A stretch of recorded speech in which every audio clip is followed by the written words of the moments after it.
Dear students, today we are going to discuss Maslow's need hierarchy theory of motivation. Before that, we have to know what is motivation. Okay, motivation is derived from the word motive, which means idea or emotion or need or organism state of a person which promote a person to an action. Okay, so to motivate a person, the need, emotion, etc. of a person should be studied. Okay, so motivation is an important factor that influence an individual's behavior. Motivation is not only affect other cognitive factors like perception and learning, but also affect the total performance of an individual in an organization. Okay, so motivation is very important factor. Simply we can say motivation means inspiring the personnel with enthusiasm to do work for the accomplishment of objectives in the organization. Okay, there are so many definitions of motivation. Here I would like to say the definition coined by Edwin B. Flippo.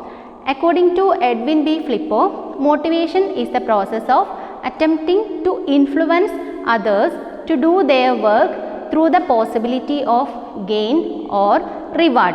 I repeat, according to Edwin B. Flippo, motivation is the process of attempting to influence others to do their work through the possibility of gain or reward. Okay, next we move on to the need hierarchy theory of motivation. The need hierarchy theory, this theory was coined by Abraham Harold Maslow. Okay, this theory was coined by Abraham Harold Maslow. Okay, and this is the simple and widely accepted theory of motivation. Okay, and this theory is based on some assumptions. Okay, and they are, first one is human wants are unlimited. Okay, if one want is satisfied, then another want will come in its place.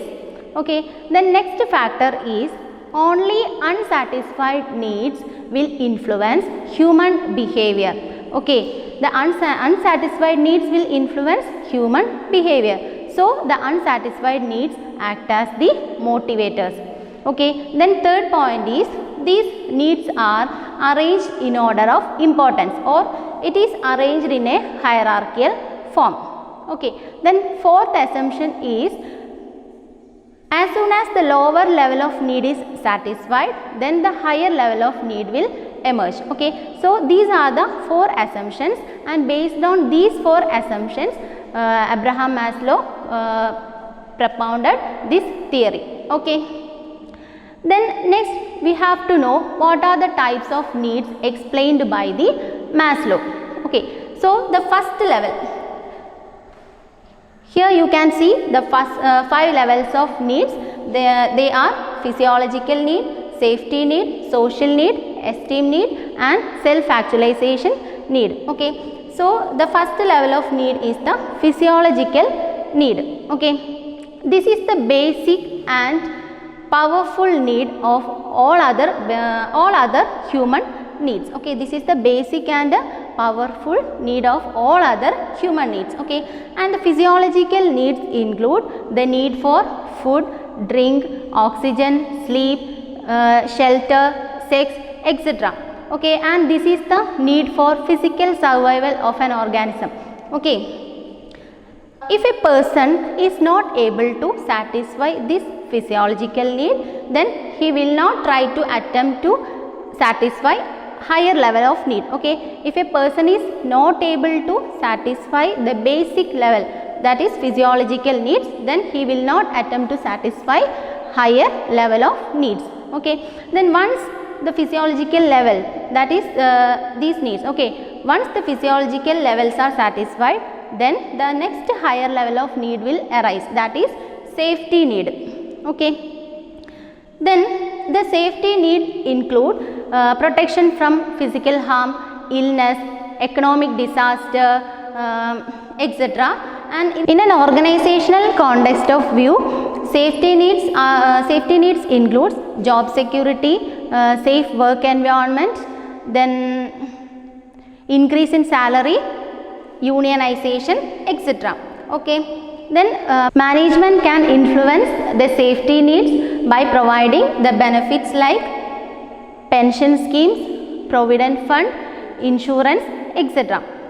Then after satisfying the physiological and safety needs, then next level of need will arise, that is social needs. Okay, the social needs includes the need for friends to give and receive love, then exchange of feelings and grievance, belongings, recognition, etc. Okay, organization helps to satisfy the social needs by conducting celebrations, sports events, parties, etc. Okay, so after satisfying these social needs, another higher level of need arises, that is esteem needs. Okay, Maslow divided the esteem needs into two: self-esteem needs and public esteem needs. Okay, self-esteem needs include the need for confidence, competence, personal strength,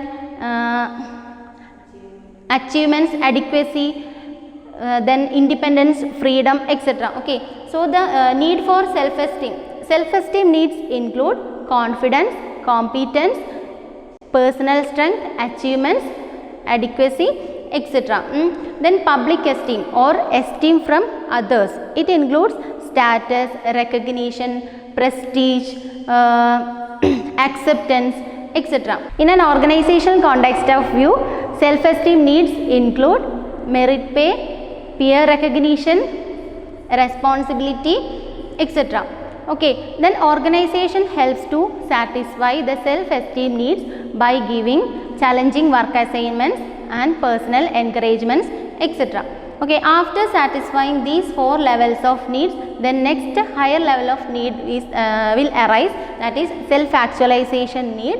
And self-actualization need is the highest level in the Maslow's hierarchy, and according to Maslow, self-actualization need is the desire to become everything that one is capable of becoming. Okay, that is the desire to attain the peak of a person's capacity. So it is considered as the mission of one's life.